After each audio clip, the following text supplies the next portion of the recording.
Olá, seja bem-vindo ao Salto para o Futuro. Hoje, no terceiro programa da série Valores Afro-Brasileiros na Educação, vamos falar sobre africanidades na organização educacional em comunidades quilombolas. Para este encontro, convidamos a professora da Universidade Federal da Bahia, Maria de Lourdes Siqueira, que também é pesquisadora da Associação Cultural Ilê Aie. A professora da Universidade Federal de Pelotas, no Rio Grande do Sul, Georgina Nunes. E a pesquisadora em educação na PUC do Rio de Janeiro, Maria Batista Lima. E você, como sempre, é o nosso convidado especial. Participe! Quilombo São José da Serra, estado do Rio de Janeiro. Povo Calunga, Goiás. Duas comunidades que têm em comum a luta pelo reconhecimento das suas culturas e a afirmação de suas identidades. O que é que faz o negro na fazenda do senhor? O que é que faz o negro na fazenda do senhor? O senhor mandou embora porque esse negro voltou com a São Benito. O jongo é uma das tradições que os moradores do quilombo São José da Serra, na cidade de Valença, no Rio de Janeiro, preservam até hoje.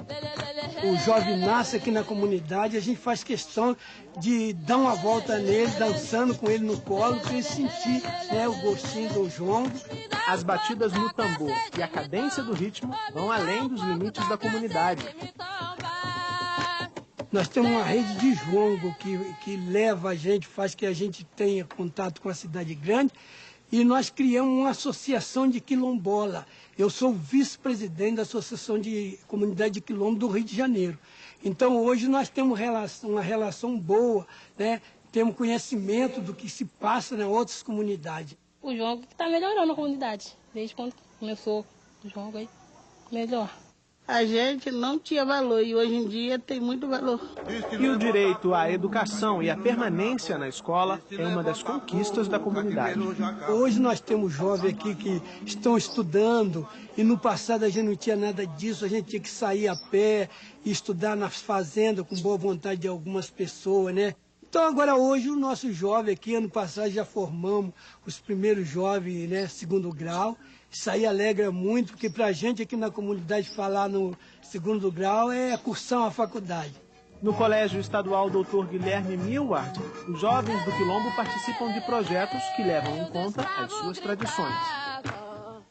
A gente desenvolve toda essa parte de dança, teatro, entendeu? E capoeira, então tudo ligado que é a raça, a cultura da raça negra, né? E eles vêm desenvolvendo esse trabalho. Vocês que são jovens, vocês têm que fazer o que por essa comunidade de vocês? Tem que estudar, tentar levantar ela, ajudar, fazer as coisas. Eu tento terminar meus estudos também, primeiro. Depois um emprego melhor, poder ajudar a minha comunidade. Terminar o terceiro ano, conseguir uma faculdade, melhorar cada vez mais. E ter um bom emprego no futuro. No estado de Goiás, o povo Calunga é mais uma comunidade remanescente de quilombo que luta para preservar a sua cultura. E foi para ajudar nesta tarefa que o Núcleo de Estudos Afro-Brasileiros da Universidade de Brasília publicou A História do Povo Calunga, em parceria com o Ministério da Educação. O objetivo deste material é divulgar a cultura dos calungas em escolas de todo o Brasil. Normalmente esse livro didático aparece só crianças, pessoas de cor branca, clara. E a gente trabalha com a realidade, quem trabalha no Calunga que conhece essa realidade. Como eu sou filha do Calunga, trabalho lá também na educação. Então eu acho que é bem gratificante, vamos render bem mais o nosso trabalho. Os professores da região participaram de um curso de formação para aproveitar melhor o material didático sobre os calungas. A gente que mora aqui, muitas vezes não tem essa oportunidade de ter realmente o conhecimento de trabalhar com eles, né? E com um livro desse aqui, além da gente ter o conhecimento toda a história dele, a gente vai ter mais um instrumento pedagógico para trabalhar com eles. Então, eu acho muito bom. A partir do momento que o professor leva um referencial diferente da África, o que foi resistência dos quilombos e como o povo negro reconstruiu essa sociedade e contribuiu para que ela estivesse neste momento, as crianças deste território começam a fortalecer a sua identidade. Nós tá ficando velho, vai morrendo os velhos e os novos vai saindo, o Calunga vai acabar. E eu não quero que o Calunga acabe.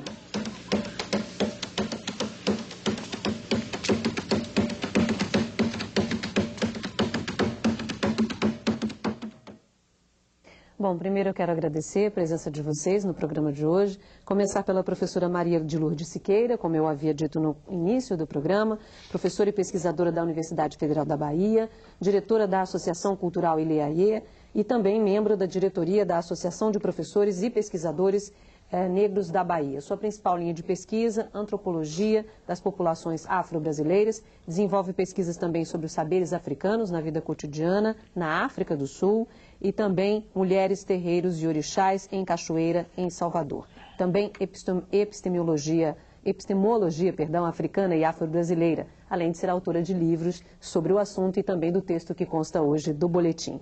A partir do vídeo que a gente acabou de assistir, professora, e também de todo o seu artigo escrito para o boletim, o que a gente pode entender por ancestralidade nas comunidades quilombolas? Nós também, Bárbara, gostaríamos de agradecer a oportunidade de estar aqui participando deste programa, cumprimentar a todas as pessoas que estão conosco nesse programa, a nossa distinta mesa, nossa direção do programa. E quanto à sua questão, ancestralidade, observando o vídeo, eu vejo que na realidade a ancestralidade ela está presente em toda a história e em toda a cultura quilombola. A definição de quilombo, que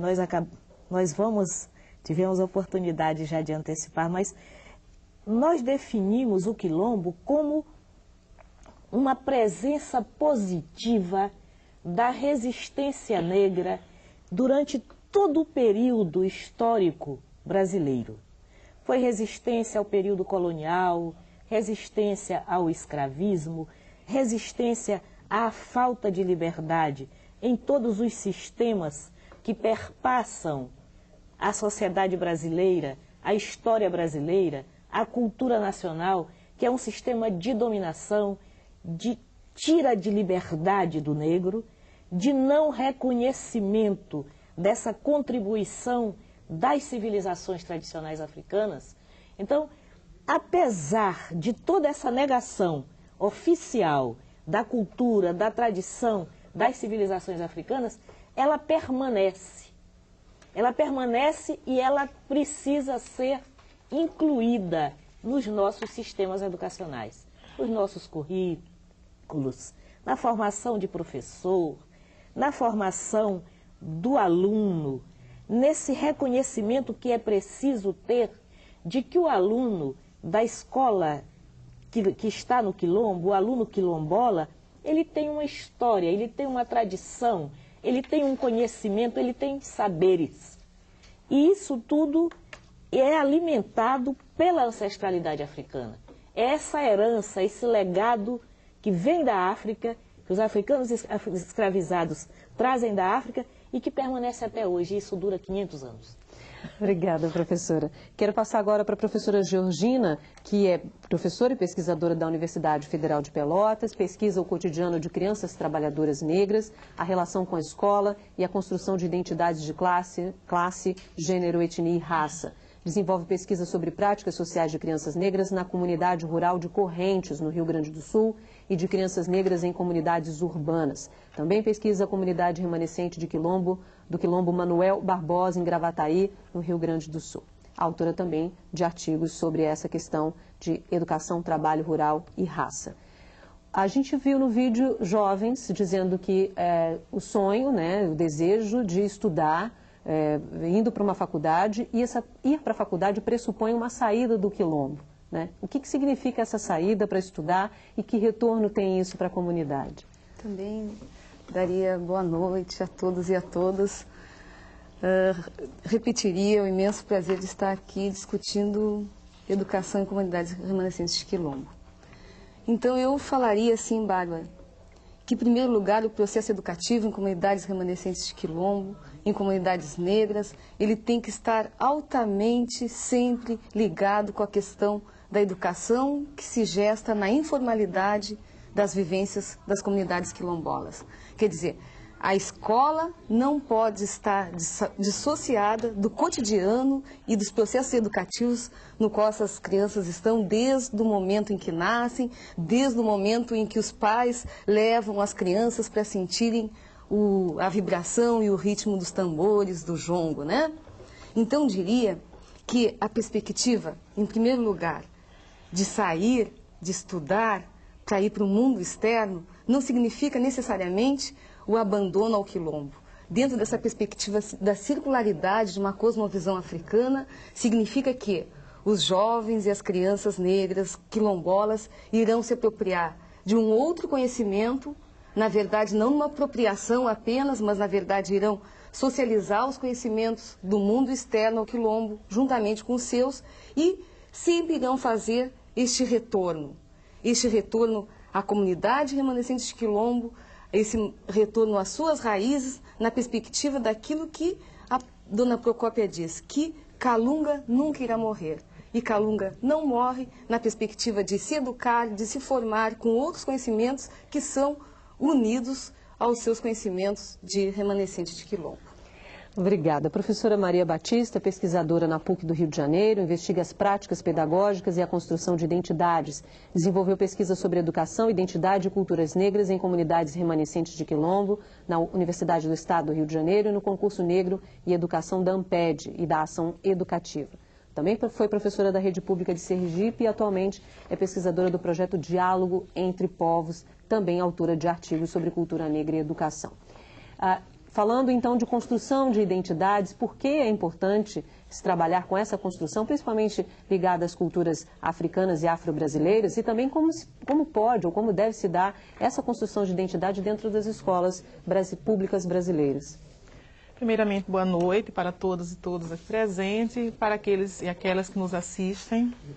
Agradeço o fato de estar aqui. Primeiro, é preciso pensar que essa identidade que alunas e alunos, assim como educadoras e educadores no nosso espaço escolar possui, essa identidade ela é construída na relação social.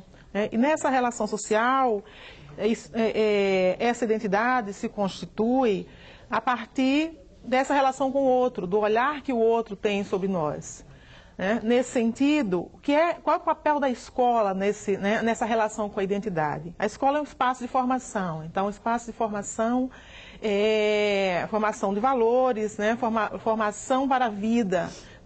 Nesse sentido, a escola tem também o papel, a obrigação de estar ressignificando uma história que é uma história que tem sido colocada não da forma como deveria, porque a identidade é mediada por essa relação com o outro, em cima também do que nós temos em relação à ancestralidade, a essa história africana ou afrodescendente que tem sido negada.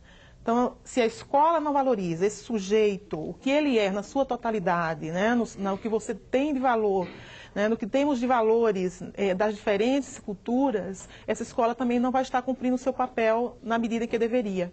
Então, isso vem, essa identidade, para que você consiga cumprir esse papel como educadora, ou a escola consiga cumprir esse papel, vai precisar estar colocando esse educando no centro desse conhecimento.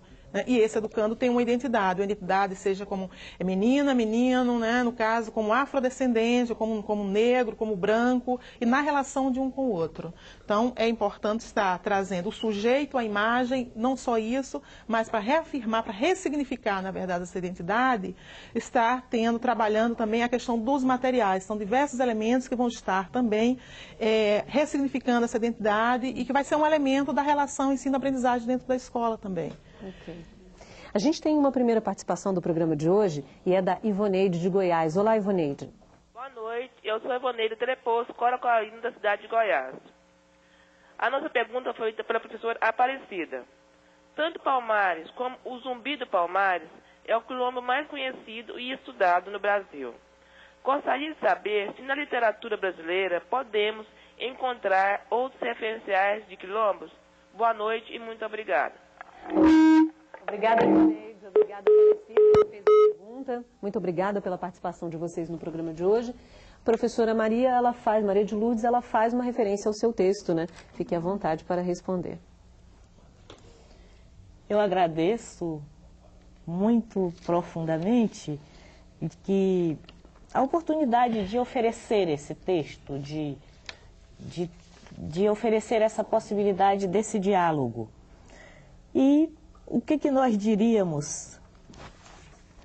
Nós reafirmamos que, digamos, o significado de Palmares, o significado cultural, o significado histórico, o significado social, ideológico, político, educacional de Palmares, ele transcende qualquer tempo da nossa história.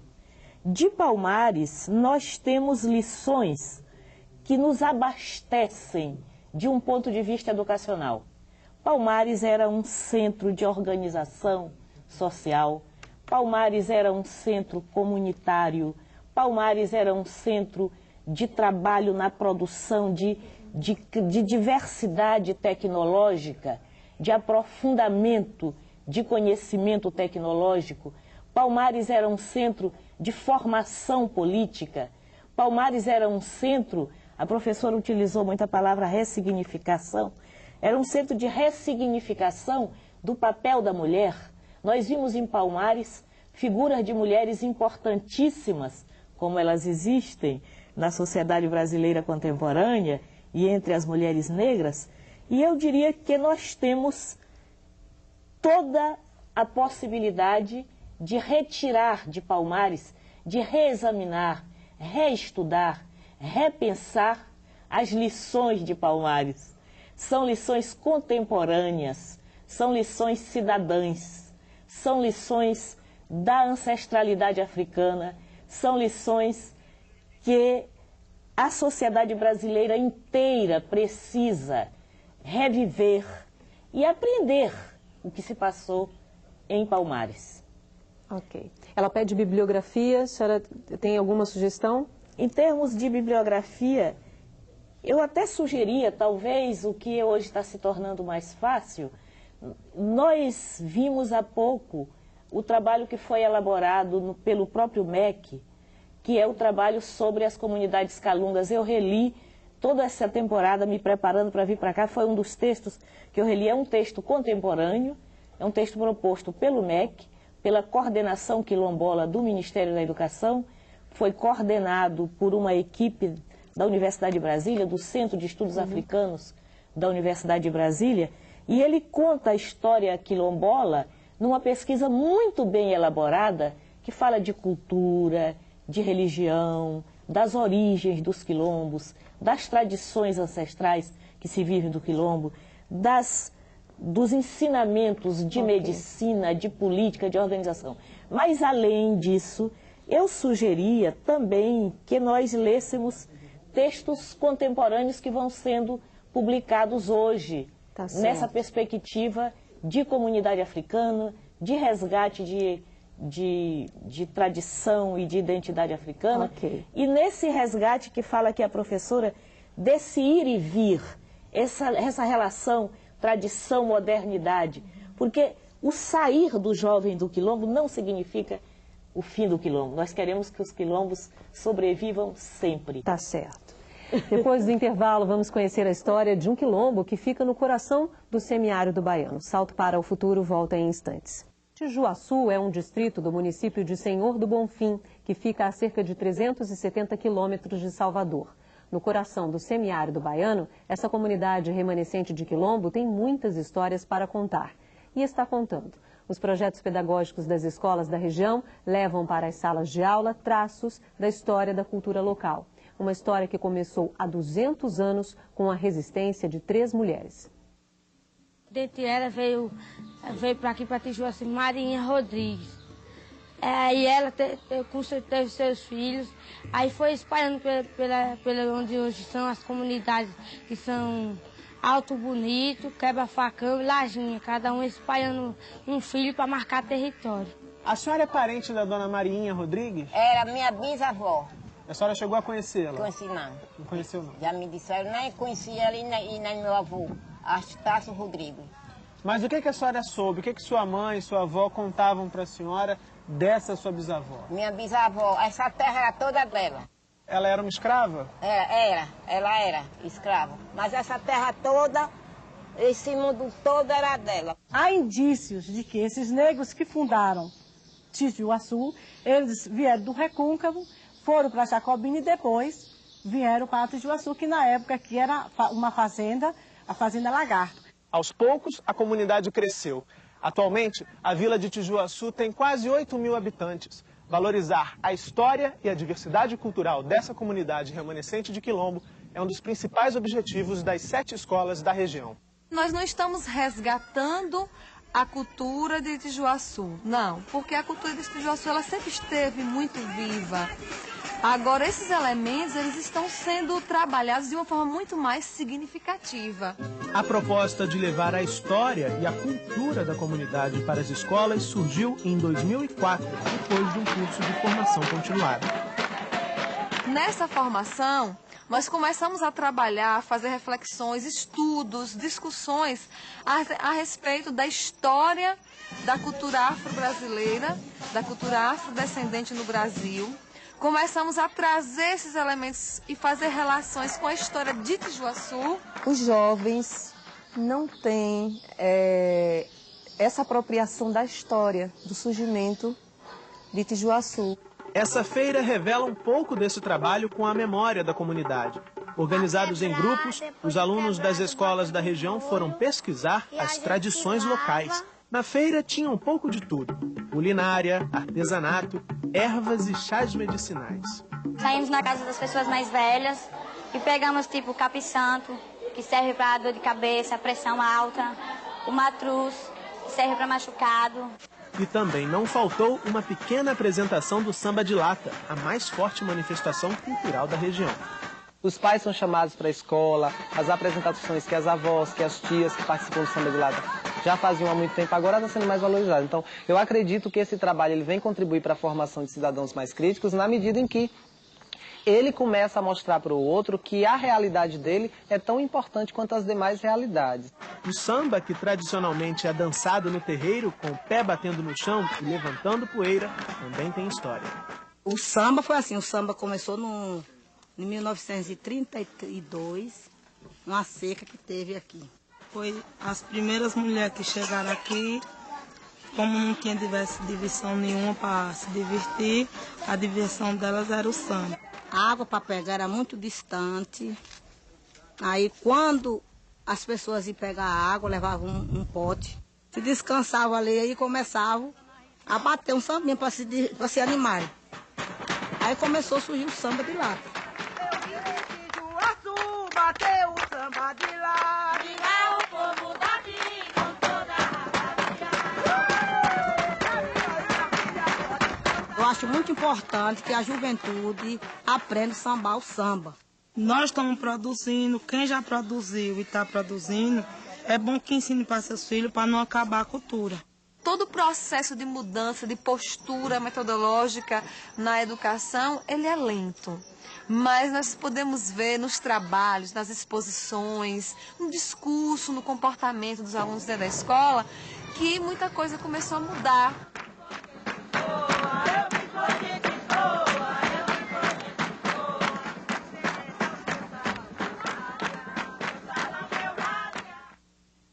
Eu queria aproveitar esse vídeo, Georgina, para fazer a pergunta do pessoal da TV Escola de Anápolis, em Goiás. Gostaria que os especialistas, que as especialistas definissem qual seria o real papel dos quilombos diante da nossa atual sociedade, já que hoje a luta dos negros não é contra os grandes senhores de engenho, e sim contra a desigualdade racial existente no Brasil.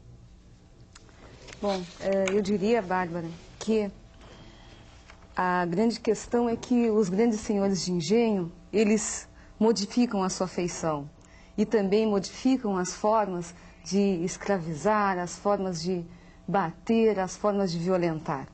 Então, diria que, nesse modelo de sociedade, os senhores de engenho se apresentam de uma outra forma, num outro estilo, mais sutil, mas persistente. Talvez até mais violento, porque extremamente maquiado e extremamente camuflado. E, olhando este vídeo, eu conversava aqui com a Lurdinha, que me chama bastante atenção, entre tantas coisas e tantos aprendizados, o momento em que a mulher diz que, durante o tempo do trabalho, se para, se bate nas latas, se canta, se cria ritmos e se cria um novo ânimo, uma nova vontade para persistir. Diria que o trabalho cansa, mas o trabalho não mata esse desejo, essa força que é inerente dos afrodescendentes.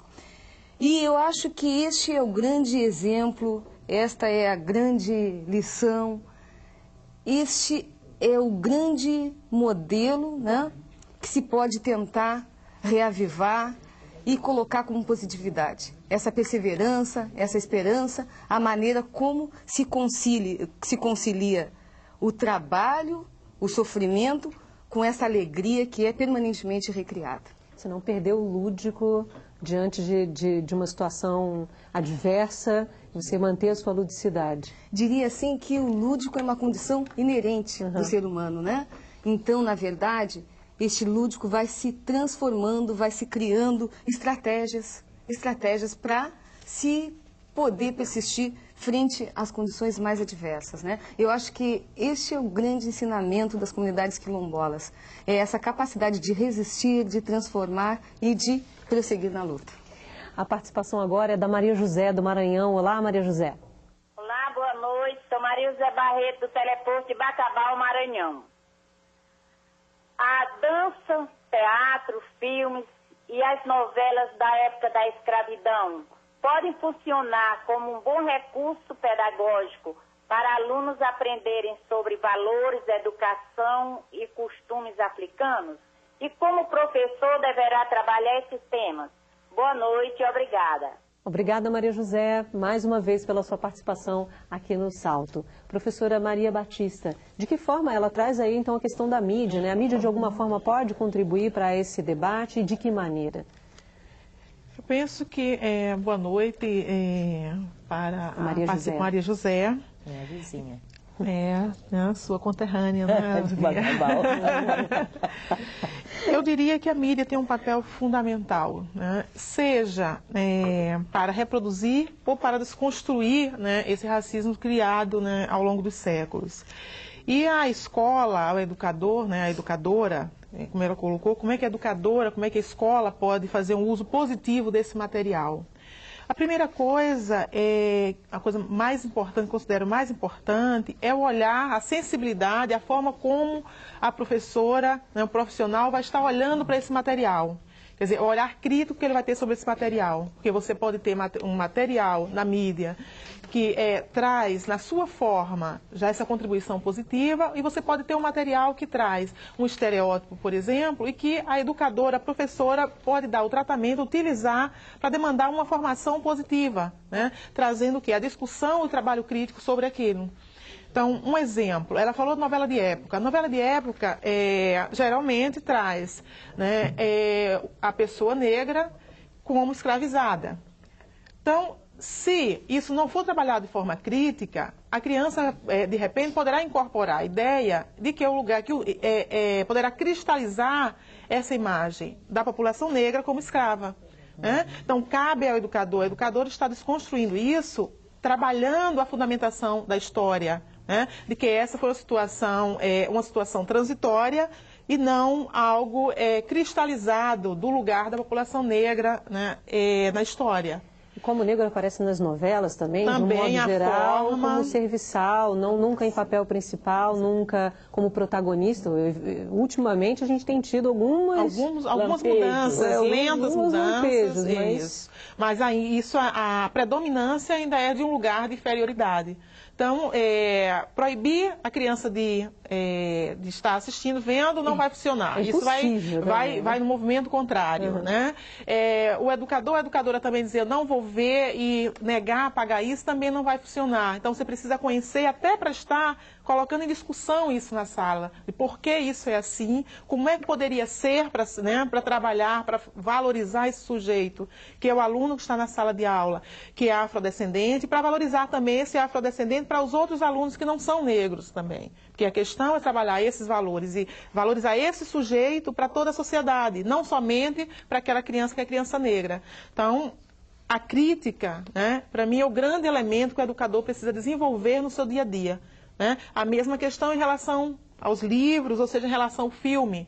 Né? Pensar, assistir com antecedência, ver de que forma você vai poder estar abordando esse filme, que questões você vai estar levantando, né? Para a criança refletir, né? Trazer reflexão para a sala de aula, para que ela se pense e veja de forma, trazer elementos positivos a partir daquele material que você utiliza. Porque o material em si, não é ele que desenvolve a aprendizagem, mas é o trabalho que o professor vai fazer em cima desse material.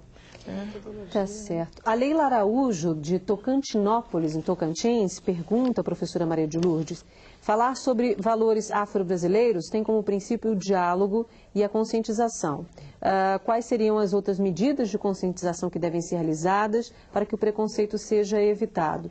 E aí eu queria também unir com outra pergunta, também de Tocantinópolis, da Zeile Chaves: como trabalhar com as crianças das séries iniciais, os valores afro-brasileiros, sabendo que a sociedade ainda é preconceituosa? Excelente pergunta. Excelente pergunta, que nos dá também a oportunidade de retomar o que nós consideramos essencial. Esses valores afro-brasileiros, nós precisamos, como a professora acabou de dizer, nós precisamos retomar esses valores e acreditar neles. Que valores são esses? São valores de sociabilidade, de solidariedade, valores de troca, de respeito ao sobrenatural, de respeito à tradição dos nossos ancestrais, da certeza de que a África é uma civilização fundadora da humanidade, a certeza de que estes valores africanos ainda estão vivos em determinados lugares da África. Nós dizemos muito, pois é, a gente sonha com uma África idílica, com valores que não existem mais. Como a professora se referia, o fato do quilombola ir à cidade, fazer universidade, ele vai fazer a universidade, ele vai buscar aperfeiçoamento, formação, condição de inserção no mercado, possibilidade de trabalho, possibilidade de garantir uma sobrevivência não só dele próprio, mas de uma família inteira. A gente sabe que numa família não basta que uma só pessoa se forme, se prepare, porque existe toda uma condição que precisa de apoio, uma família inteira, uma comunidade inteira. Mas então esse jovem vai se formar na universidade, na cidade grande, aprender novas tecnologias, aprende até novos valores, absorve até novas práticas de vida da sociedade moderna, mas internamente, como a professora se referia à questão da construção da identidade, internamente, se ele é de origem africana, ele é um africano, ele é um negro, porque ele sabe como ele é tratado pela sociedade. A professora que acabava de dizer, mudam as formas, mas elas se reatualizam às vezes até de uma maneira mais perversa. Os senhores de engenho passaram a ter outras faces, como a professora mesmo disse. Outras faces mais modernas. Então, esses valores, eles são fundamentais e a gente tem que cultivá-los. A Margarete de Goiás vai fazer a pergunta agora. Olá, Margarete. Olá, Bárbara, boa noite. Boa noite, senhores especialistas, colegas do Brasil. Eu falo em nome das cursistas da TV Escola do NTE de Anápolis. A pergunta é a seguinte: como poderíamos repassar para a sociedade de hoje os costumes e valores que fazem parte da história da família dos antepassados afro-brasileiros para melhorar o envolvimento sociocultural nessa nossa sociedade? Boa noite, obrigada. Obrigada, Margarete, mais uma vez também pela sua participação aqui no Ao Vivo. Muito obrigada. Professora Georgina.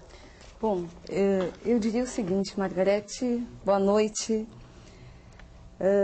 Quando a Lurdinha faz toda essa excelente, brilhante explanação a respeito de Palmares, né? Eu também daria como sugestão que a gente pudesse estar entendendo e pesquisando e lendo sobre os quilombos para muito além de Palmares, deste Brasil inteiro, que é uma diversidade de luta, que foi uma diversidade de se resistir, né? Então, eu diria o seguinte: quais são os costumes e valores que a gente pode está passando por essa sociedade do individualismo. E daí nada melhor do que uma comunidade de quilombo, nada melhor do que um quilombo para dizer. O que foram os quilombos? Os quilombos foram um local de acolhida de todas as pessoas que não se encaixavam dentro de um modelo escravista, dentro de um modelo excludente, dentro de um modelo gerador de sofrimentos para uns e de ganhos para outros. Então, é resgatar essa dimensão da coletividade, essa dimensão da solidariedade, essa dimensão da esperança. E esses valores têm que serem permanentemente repassados, permanentemente relembrados, porque é essa dimensão que vai nos possibilitar continuar nessa história e nesta luta de uma sociedade antirracista, de uma sociedade multicultural, porque, na verdade, as comunidades de quilombo eram o modelo de uma sociedade multicultural, onde acolhia indígenas, brancos, enfim, todas as pessoas que, com diferentes culturas, contribuíram para que se pudesse estabelecer essa resistência contra esse modelo excludente. Bom, no próximo bloco vamos continuar falando sobre africanidades na organização educacional em comunidades quilombolas. A gente volta já. Salto para o Futuro está de volta. Hoje a gente conversa sobre africanidades na organização educacional em comunidades quilombolas e eu quero começar este terceiro e último bloco com a pergunta da Edinair Pereira Martins. Ela é de Aragarças, em Goiás, e ela pergunta, professora Maria Batista, muitos professores tiveram uma educação rígida, não conviveram com o lúdico durante o período escolar e também durante o período de formação profissional. Como despertar nestes professores o gosto por atividades lúdicas, como as danças? Boa noite, Edinaí. Eu diria que todo conhecimento você aprende, né? Você desenvolve o gosto pela atividade, por esse conhecimento, à medida que você encontra uma motivação para isso. Então, as professoras e aos professores, né, eu sempre coloco, até como professora também, a ideia de que o nosso lugar enquanto educador, enquanto educadora, está pensando o que é positivo ou o que será positivo para o nosso educando. Né? E tentar ver, né, o que de conhecimento ou o que de vantagem, de positivo você tem em estar trabalhando isso com o teu aluno. Então, despertar esse gosto primeiro pela questão do conhecimento, porque para você aprender a gostar de alguma coisa, a primeira coisa é você conhecer. Né? Isso é essencial, você conhecer para aprender a gostar. Né? E buscar uma diversidade, né, de atividades, de ideias, de coisas relacionadas com a dança, para a partir do conhecimento estar percebendo que você precisa se aproximar desse tipo de atividade, se aproximar, né, dessa vivência, para garantir o direito às crianças com as quais você trabalha, né, de viver essa experiência também. Porque, afinal de contas, como educadoras, como professoras, nós somos a pessoa que vai estar direcionando, que vai estar mediando, né, esse conhecimento, porque a dança também é conhecimento. Né? E negar ao educando, né, o direito a esse conhecimento, simplesmente porque nós não aprendemos a gostar, é negar a principal função que nós temos como educadoras, que é estar ensinando a criança também a desenvolver o gosto pelo conhecimento. Né? Então, certo. Isso é essencial. Tá certo. A Ádila, do Tocantins, já aguarda a gente um tempinho. Olá. Olá, boa noite. Eu sou a professora Ádila, cursista do teleposto da Escola Estadual Dom Domingos Carreiro, de Porto Nacional, Tocantins, que funciona sob a orientação da professora Orzefa Cavalcante. O boletim aborda a problemática da educação quilombola e das tradições ancestrais, que são a força maior desta educação, e que a mulher negra é a educadora por excelência. O estado de Tocantins é um estado predominantemente negro e que possui várias comunidades negras, sendo que apenas Lagoa da Pedra é reconhecida como tal. A pergunta é, ao trabalharmos com essas comunidades, encontramos uma grande resistência e desconfiança das mesmas. Como os educadores que trabalham nessas áreas ou em áreas próximas devem se portar para que os mais jovens sejam incentivados a adquirirem conhecimentos especializados e voltarem às suas comunidades de origem, auxiliando-as quanto ao progresso tecnológico e culturalmente respeitando a cultura e os saberes das pessoas das comunidades quilombolas. Obrigada, Adila, pela sua participação no Salto para o Futuro de hoje. Muito obrigada. Professora Maria de Lourdes. Adila, eu fico muito feliz com essa sua pergunta, que ela vai também na mesma direção das perguntas anteriores, nos dando oportunidades de reforçar aquilo que nos parece essencial para a nossa compreensão da questão dos quilombos. Quando você fala nesses jovens que devem voltar para as comunidades, trazendo novas tecnologias e trazendo uma compreensão melhor do significado da cultura à qual eles pertencem. É uma questão essencial, porque, veja, esta cultura que fica nos quilombos, e muito bem dito pela professora Georgina, Palmares é a nossa lição central, mas os quilombos contemporâneos, como muitos autores se referem hoje, eles são lições vivas que estão aí mantendo essa permanência da lição quilombola. Então, estes jovens, eles também se reabastecem nesses resíduos dessas culturas, dessas tradições culturais quilombolas.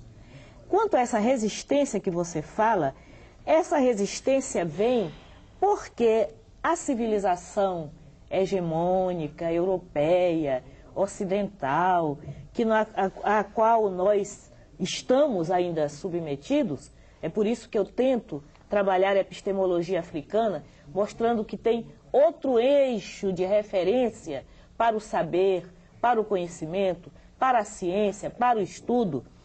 Quando eu tento ver com essa outra referência, que é uma referência africana, que é uma referência dos saberes que vêm das civilizações tradicionais africanas, é para desconstruir este modelo criado por essa educação eurocêntrica, ocidental, hegemônica, que ela preparou uma forma de nos fazer desacreditar na nossa cultura africana. Desacreditar de ver no outro negro um ser competente, inteligente, sábio, preparado.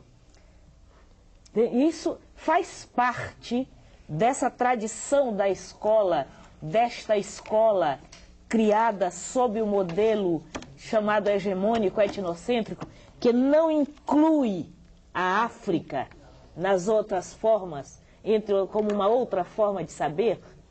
Então, é preciso que a gente invista nesse processo de desconstrução desses estereótipos, dessas imagens negativas contra o negro, contra o jovem negro, contra a mulher negra, contra as comunidades negras, contra o que vem da negritude. Ok. Bom, a gente está na reta final, é isso? Então, a gente ainda tem mais uma pergunta, porque eu achei que a gente já estava no finalzinho do programa. Professora Georgina, a gente tem uma outra pergunta que é de Jataí, da Regina de Jesus Lima Borges, em Goiás, que diz que, segundo a legislação vigente, o ensino de história e cultura afro-brasileira e africana é obrigatório. Surge então uma dúvida, se na fase inicial do ensino fundamental também é, e como poderemos realizar o trabalho nessa área, já que o ensino de história e geografia são integrados nesta fase.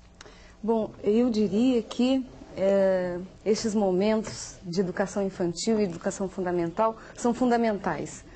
É onde as crianças estão se formando e vários estudos já mostram que as crianças apresentam práticas racistas e preconceituosas desde que são pequenas. Então, diria um grande compromisso que é a aplicabilidade desta lei a partir das séries iniciais. Ora, de que maneira qual é o direito que nós temos de negar que crianças, desde os primeiros anos de socialização infantil, no período de escola, possam estar se formando numa perspectiva mais humana, mais solidária, e que não estejam se criando crianças que pode-se dizer, embora o termo seja forte, criminosas. Porque se, sob o ponto de vista legal, o preconceito racial e a discriminação é um crime, então, se nós não combatermos na sua raiz, nos seus primeiros anos de processo de ensino-aprendizagem, as manifestações racistas através da possibilidade de ver na lei uma outra dimensão e outro horizonte para a cultura,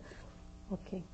A gente está agora sim na reta final do programa, né? A gente está com o tempo corrido, infelizmente. Eu gostaria de ouvir de vocês agora as considerações finais, aquilo que vocês querem destacar sobre o que debatemos no programa de hoje. Quero começar pela professora Maria Batista. Eu destacaria nesse programa de hoje a ideia, a grande lição que os quilombos têm a dar, nos oferecer, especialmente para a educação, né, escolar brasileira.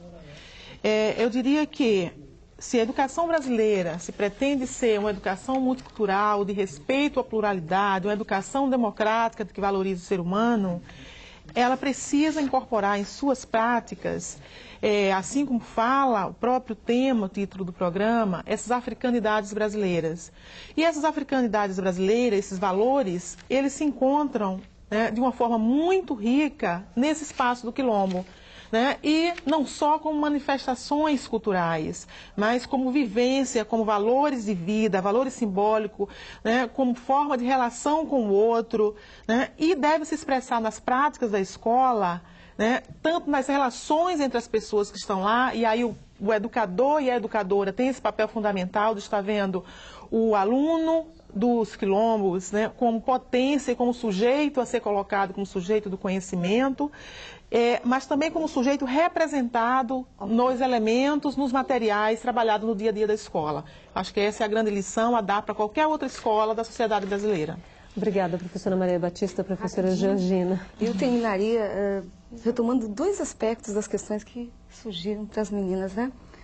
Que a questão da desconfiança das mulheres negras em relação à escola, eu não diria como desconfiança, eu diria como é um cuidado. É um cuidado de si, é um cuidado das suas crianças, para uma sociedade que sempre dita a vida como deve ser e que não entende a vida como realmente é, né? Uma escola que está sempre para ensinar e que dificilmente se permite aprender com o cotidiano e com as crianças que fazem parte. E é difícil da gente pensar na perspectiva do ensino da dança se a gente não faz uma discussão a respeito de corpo. E não é da tradição africana que o corpo está separado da mente. E aí é o grande ensinamento das comunidades quilombolas e da africanidade brasileira. É ver o ser nessa totalidade de corpo que fala, que dança, que se comunica, né? E que não faz essa cisão entre corpo e mente. É um ser na sua totalidade. Muito obrigada. E vamos continuar na nossa professora Georgina. Professora Maria de Lourdes, seus destaques. Como eu sei que no final a gente fica apressado, eu já concluo agradecendo a iniciativa desse programa, tendo confiança da utilidade de programas dessa natureza. Destacaria, eu confirmaria que a mulher negra é realmente a educadora por excelência desse país. Historicamente, ela sempre assumiu o papel de educar. Não vou detalhar. Gostaria de relembrar a necessidade da confiança que nós, professores, nós, professoras e professores negros, nós, comunidade negra, tenhamos confiança nos nossos saberes, nos nossos conhecimentos, nas nossas tradições, nos nossos valores. Eu tenho certeza também de que é importante para nós trabalharmos na direção de compreender e acreditar que a sociedade brasileira inteira, ela depende dessa inclusão. Muito dos problemas que nós vivemos hoje depende dessa falta de absorção, de reconhecimento de valores, crenças, tradições que nós temos nas nossas comunidades quilombolas, nas nossas comunidades negras, nas nossas comunidades ancestrais. Okay. Eu só lembraria que religiosidade africana faz parte da totalidade do conhecimento humano. Obrigada, professora Maria de Lourdes. O Salto para o Futuro de hoje fica por aqui. Eu agradeço as presenças da Maria de Lourdes Siqueira, professora da Universidade Federal da Bahia e pesquisadora da Associação Cultural Ileaie. Da Georgina Nunes, professora da Universidade Federal de Pelotas, no Rio Grande do Sul. e da Maria Batista Lima, pesquisadora em educação na PUC do Rio de Janeiro. No programa de amanhã vamos falar sobre matemática e culturas africanas e afro-brasileira. E a gente encerra o programa de hoje com a história do Quilomboje. Um grupo de escritores paulistanos se reuniu com o objetivo de discutir e aprofundar a experiência afro-brasileira na literatura. Um dos fundadores do Quilomboje, o escritor Luiz Cuti, falou com a nossa equipe sobre essa iniciativa. De acordo com o IBGE, no final do século XX, o Brasil tinha mais de 3.900 favelas. Nessas comunidades, são difíceis as condições de vida, o acesso à saúde, educação, segurança e ao trabalho. Características que, segundo o escritor Luiz Cuti, um dos fundadores do Quilomboje, aproximam as favelas brasileiras das senzalas dos tempos da escravidão. Então, a ideia de quilombo, a palavra atualizada, né? Ela tem essa ideia de ser realmente uma antifavela e uma anti-senzala. Por quê? Porque o quilombo, na realidade, ele representava um conjunto, não é, de pessoas que se revoltavam contra a ordem da época, não é? Que se revoltavam contra a opressão. Ora, para a senzala você ia obrigado, para a favela você também vai obrigado. Nos quilombos, havia uma convivência entre diferentes grupos e etnias. Para Luiz Cuti, essa filosofia quilombola deixou marcas em algumas instituições. Então, na realidade, essa filosofia, ela vem, não é, desde a época colonial até hoje. Tanto é que a gente vê que, eu posso dizer que algumas escolas de samba e alguns blocos afro são verdadeiros quilombos, e lá você vai encontrar pessoas de todos os matizes de pele. Autor de mais de 10 livros, Cuti tem nas histórias de resistência negra uma fonte inesgotável de inspiração. Estamos libertando do pelourinho a palavra, e com suas asas tingiremos de alegria o hesitante horizonte das metáforas magoadas e das metáforas medrosas.